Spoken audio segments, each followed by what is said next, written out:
Hello किसान साथियों, स्वागत करता हूं आपके अपने इस चैनल कृषि समाचार में। बात करेंगे दोस्तों मूंग के बारे में। मूंग के किसानों के बारे में बड़ी अपडेट निकल के सामने रही है। व्यापार दोस्तों जो बड़े बड़े विशेषज्ञ उन्होंने दोस्तों एडवाइजरी सलाह दी है दोस्तों। और तो दोस्तों ध्यान से मूंग के जितने भी किसान हैं जिन्होंने मूंग बो रखी है दोस्तों, वो अच्छी पैदावार और इतनी भरी गर्मी में दोस्तों अच्छी पैदावार मूंग से किस प्रकार ले दोस्तों, किस किस चीज़ों का आपको ध्यान रखना है, क्या चीज़ें यहाँ पर दोस्तों कीटों को नियंत्रण करना, सब कुछ अपडेट यहाँ पर आपको बताएंगे मूंग के खेती के बारे में दोस्तों। तो पूरी अपडेट जिन्होंने मूंग अभी बो रखी है दोस्तों, ग्रीष्मकालीन मूंग जिन्होंने बो रखी है, तो दोस्तों उत्तर भारत के कई हिस्सों में ग्रीष्मकालीन मूंग, हरित मूंग जिसको कहा जाता है, कि फसल अब एक निर्णायक अवस्था में पहुंच चुकी है।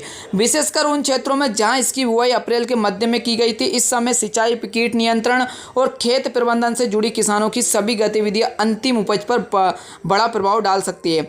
वहीं इधर दोस्तों हल्की बारिश से कहीं कहीं इल्ली एवं पीला मोजक सहित अन्य रोगों का खतरा भी बढ़ गया है, जिसको लेकर भारतीय कृषि अनुसंधान संस्थान IARI के कृषि विशेषज्ञों ने ग्रीष्मकालीन मूंग को लेकर महत्वपूर्ण सलाह जारी की है, जिसमें कृषि विशेषज्ञों ने इल्ली रोग एवं अन्य जानकारी दी है। तो इस वीडियो के अंदर वहीं चर्चा करेंगे। तो दोस्तों भारतीय कृषि अनुसंधान संस्थान जो IARI के कृषि विशेषज्ञों के अनुसार 10 से 15 अप्रैल के बीच मूंग बोने वाले किसानों की फसलों में अब फलियों का निर्माण शुरू हो गया है। यह एक महत्वपूर्ण प्रजनन अवस्था है जिसमें संतुलित पोषण और जल प्रबंधन आवश्यक है। बोने के 20 से 25 दिन बाद से सिंचाई में कटौती करनी चाहिए। अत्यधिक सिंचाई से पौधों में अनावश्यक हरियाली आती है और फलियों का निर्माण विलंबित हो सकता है। केवल जब खेत में नमी की स्पष्ट कमी दिखे तभी सिंचाई करनी चाहिए। 50 से 55 दिन के बीच दोस्तों किसान साथियों किसी भी प्रकार की सिंचाई नहीं करना चाहिए, ताकि फसल 60 से 65 दिनों में प्राकृतिक रूप से पक सके दोस्तों। इसके अलावा कृषि विज्ञान केंद्र के वरिष्ठ वैज्ञानिक जो डॉक्टर मुकेश बंकोलिया ने ग्रीष्मकालीन मूंग की फसल उगाने वाले किसानों को पीला मोजक रोग से सतर्क रहने की सलाह भी दी है। उन्होंने बताया कि यह रोग एक विषाणु जनित रोग है जो मुख्यतः सफ़ेद मक्खी, व्हाइट फ्लाई जिसको कहा जाता है, के माध्यम से एक पौधे से दूसरे पौधे में फैलता है। डॉक्टर बकोलिया ने बताया कि रोग की प्रारंभिक अवस्था में ही पीला मोजक से ग्रसित पौधों को खेत से उखाड़कर नष्ट कर देना चाहिए, जिससे संक्रमण फैलने से रोका जा सके। साथ ही उन्होंने खेत में पीले चिपचिपे प्रपंच येलो स्टिक दोस्तों ट्रैप लगाने की सिफारिश भी की है, जिससे सफ़ेद मक्खी को आकर्षित कर नियंत्रित किया जा सकता है। उन्होंने दोस्तों किसानों को सुझाव दिया है कि आगामी सीजन में मूंग की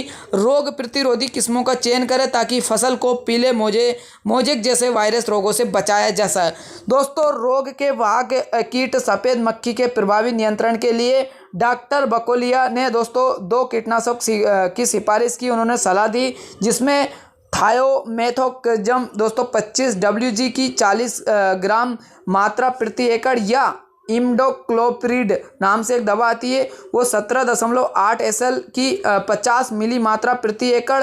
इन दवाओं का घोल बनाकर सुबह या शाम के समय छिड़काव करना चाहिए। एक बार दोस्तों जो दवा का नाम हमने लिया है इसको पीछे वीडियो करके एक बार वो सुन लेना, ताकि आपको समझ आए।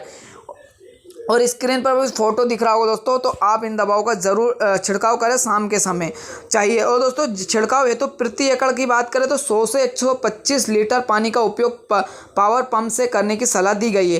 कृषि वैज्ञानिक ने किसानों से आग्रह किया है कि समय पर रोकथाम संबंधी उपाय अपनाकर वे अपनी मूंग फसल को पीले मोजक रोग से सुरक्षित रख सकते हैं और उत्पादन में हानि से बच सकते हैं।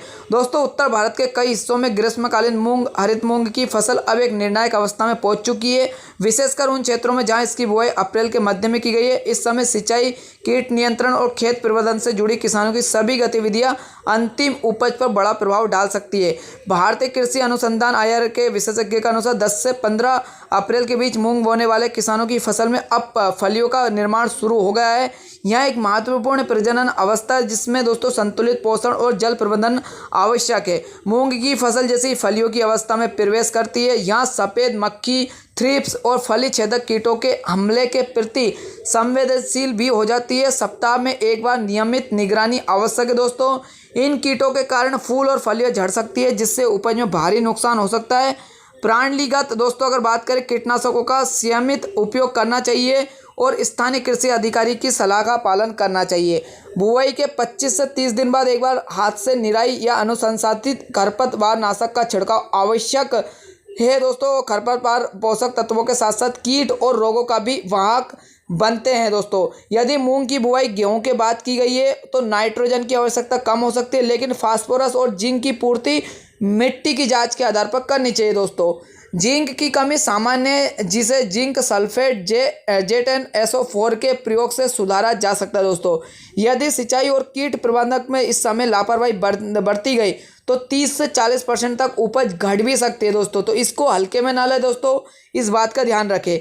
और इसके अलावा दोस्तों बात करें, प्रदेश में पिछले 2 से 3 दिनों से हो रही हल्की वर्षा और मौसम में लगातार हो रहे उतार चढ़ाव के चलते मूंग की फसल में कीट और रोग का प्रकोप बढ़ने की संभावना भी आशंका जताई गई है। मौसम वैज्ञानिकों के हिसाब से कृषि विज्ञान केंद्र के कृषि वैज्ञानिक एवं कृषि विभाग के अधिकारियों ने किसानों को सतर्क रहने की सलाह दी है।